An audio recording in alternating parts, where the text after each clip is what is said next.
വരുന്നത് ഒരു യെല്ലോയുടെ കോമ്പിനേഷൻ ആട്ടോ. ഇതും കാണാൻ നല്ലതാണ്, നല്ല രസമുള്ളൊരു യെല്ലോ കളർ.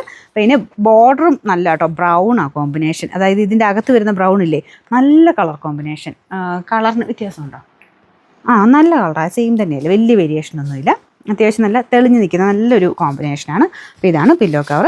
എല്ലാത്തിലും ഒരേപോലെ 2 പില്ലോ കവർ എല്ലാത്തിനും വരുന്നത്. ഇതും നല്ല ഫാബ്രിക്കാട്ടോ, ചെറിയൊരു നമ്മുടെ സ്റ്റാർച്ച് നോക്കി വരുന്ന പോലത്തെ ഫീലാണ്. ഇപ്പോൾ ഈ ഐറ്റംസ് ഒക്കെ നമ്മൾ വാഷ് ചെയ്യുന്നതും കുറച്ചുകൂടെ സോഫ്റ്റായി വരും. ഒന്നുകൂടെ നമുക്ക് വാഷ് ചെയ്താലൊന്നും കുഴപ്പമില്ല കേട്ടോ, വാഷിംഗ് മെഷീനിലിട്ട് തന്നെ ഇറക്കിക്കുക, ഒരു കുഴപ്പമില്ല, കളറിൻ്റെ ഒന്നും പ്രശ്നമൊന്നുമില്ല. പിന്നെ നമ്പർ വരുന്നത് AC 911, റേറ്റ് 699. ഈ കളർ നല്ല കേട്ടോ, ഇത് ഞാൻ റിപ്പീറ്റ് കൊണ്ടുവരാറുള്ള കളറാണ്. കാരണം അതിൻ്റെ കളർ കോമ്പിനേഷൻ കാണാൻ നല്ല ബ്ലൂവും പിന്നെ ഒരു ലാവൻഡറുടെ മിക്സ് ആയിട്ടുള്ള കളർ കോമ്പിനേഷനാണ്. ബോർഡർ കുറച്ചുകൂടെ ഡാർക്കർ, എവിടെയോ ഒരു ബ്ലൂ ടോൺ വരുന്ന സൈസ് ഷെയ്ഡാണ് കേട്ടോ, ചെറിയതായിട്ട് ഇതിനേക്കാൾ ഇച്ചിരി കൂടെ ഡാർക്കായിട്ടാണ് ഇത് നിൽക്കുന്നത്. ബാക്കി 4 ബോർഡറിലും ഈ ഒരു ഡിസൈൻ വരും. പിന്നെ പില്ലോ കവർ ഇതാ കേട്ടോ, എല്ലാത്തിനും 2 പില്ലോ കവറാണ് വന്നിരിക്കുന്നത്. പിന്നെ നമ്പർ വരുന്നത് U 990, റേറ്റ് സെയിം ആട്ടോ, 699.